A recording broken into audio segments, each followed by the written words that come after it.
friends. So I'm at my breaking point, but I'm not a code blue, so that's a plus. But I was supposed to go home today, and I'm not going home because my lungs aren't where they need to be, which I totally respect. My doctors totally trust their decision. But the issue is they removed my port, so I need to get another one, and they can't seem to place it. So they're going to try again in about an hour, which means all my meds are delayed, which of course, like if they're delayed too long, then the bacteria can grow again, and then we have even bigger problem. So they're sending somebody down from oncology and then maybe ER to try to access it with a needle. It's a giant needle. It's like 3/4 of an inch long. So the hope is that they can reaccess my port, start my IVs tonight, and then keep me here a couple of days. So it's kind of one of those things where it's like everything's going right, but not the right kind of right. So I'm getting a little irritated. But that's hospital life, and it could be a lot worse. I know that.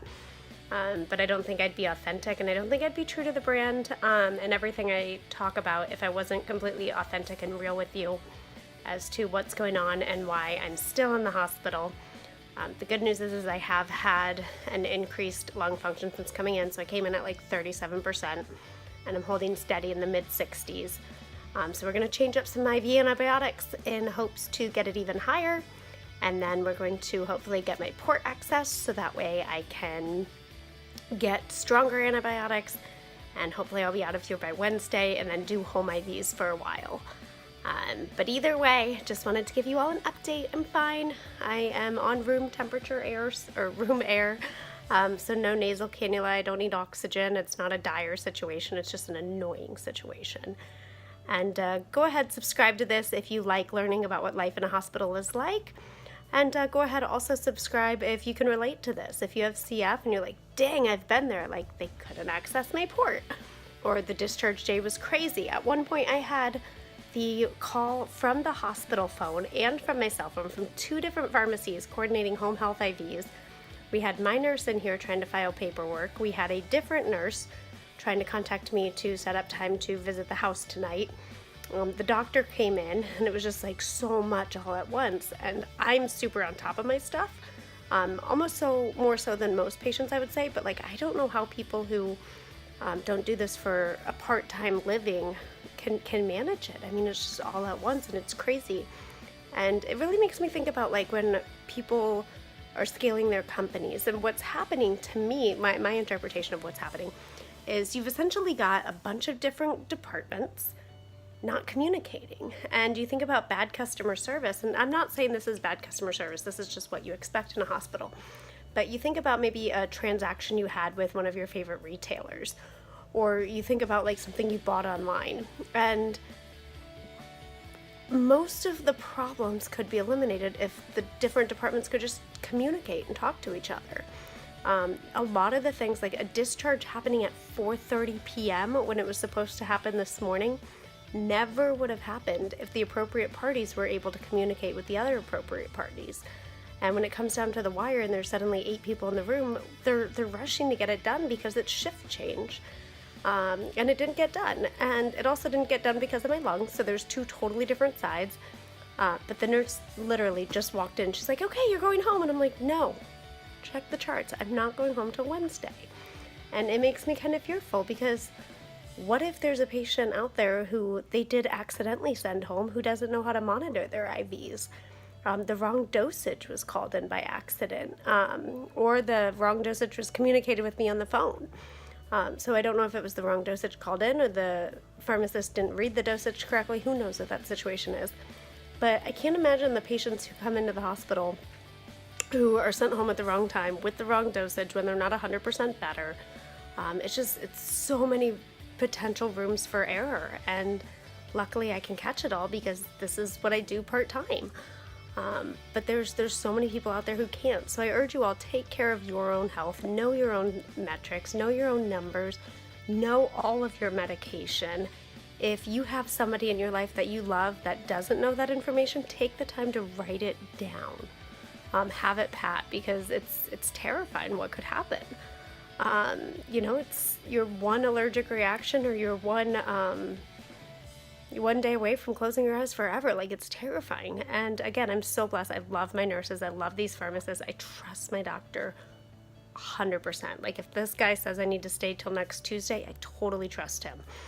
We've been working together for years. We have a lot of mutual respect for each other. He does for my businesses. He's watched me grow, and I've watched his career grow as well. So it's a completely different field, but it's also incredibly frustrating when you're just right there and then everything falls through and you have to tell 6 different departments the same message over and over. And it's like the childhood game of telephone, where we know it's going to start off with one message. But as it starts off with one message, that message is going to continuously change. And by the time you're done with this game of telephone, everything is completely different. And it takes a lot of mental energy to bring everybody back together. So we have a different nurse coming to re-access my port. The poor thing is bruised. I hope it's not permanently ruined. But, ports last 5 to 7 years. So it is probably time for a new one, if I'm being completely honest. And it just makes me think, like, if you're an entrepreneur out there and you've got a company and you're trying to make it grow, encourage your departments to talk to each other. Because yours may not be life or death in our situation, but your company very well, if it's losing customers, there's a chance it's because departments aren't communicating and that communication lapse is gone. And, it's tragic. It's tragic. There's a lot of really great intentioned people out there. I truly believe that. I believe that we're more good intentioned than we are poor intentioned. But communication, it's sad. It's really sad. So yeah, I urge all of you, go ahead, subscribe to this channel, like this channel. Basically, I take terminal illness perspective. I relate it back to business because I've been the CEO of my own company for a few years now. And now I'm scaling Miss Klyn Media. So I understand what organizational departments are like. I built a $26 million company into $76 million through recruiting services. I've got a wide array of clients all over the nation. So I see so many similarities between health and business that it's insane. And the end result is the customer doesn't get what they want and the customer disappears. So in my situation, not only am I not going home today, but if they would have messed up my dosage the way that they could have, the wrong dose makes my face feel funny. It makes my face tingle. I go numb. I can't walk. You know what I mean? Like little things like that. So if you have a business and your departments aren't communicating, maybe your customer buys from your competitors. In the hospital, your customers die. Like it's that simple. It's that straightforward. So I'm super lucky that I know what's going on and I can fix it. And I have years of training under my belt. But first of all, some tips for you all. If you have a loved one in the hospital, know your medications, write them down, know your medication schedules, have a plan in place for discharge on your terms. And then when the hospital comes in and they tell you all your different plans for discharge, be ready to combat that. Be ready to say what something is and is not working. Know what you consider your baseline, and that's like, what is your acceptable standard of care? Where do you need to feel to be able to be discharged? Don't let them discharge you too early just because they need a bed. If you feel like you're not better, speak up. It's okay to speak up. You have rights. And same thing in business, If you have a team and you're not performing, speak up.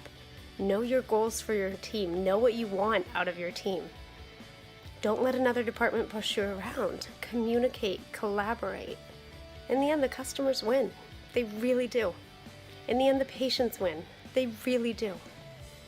All right, so get back out there. I'll keep you posted, but go ahead, hit subscribe if you like these.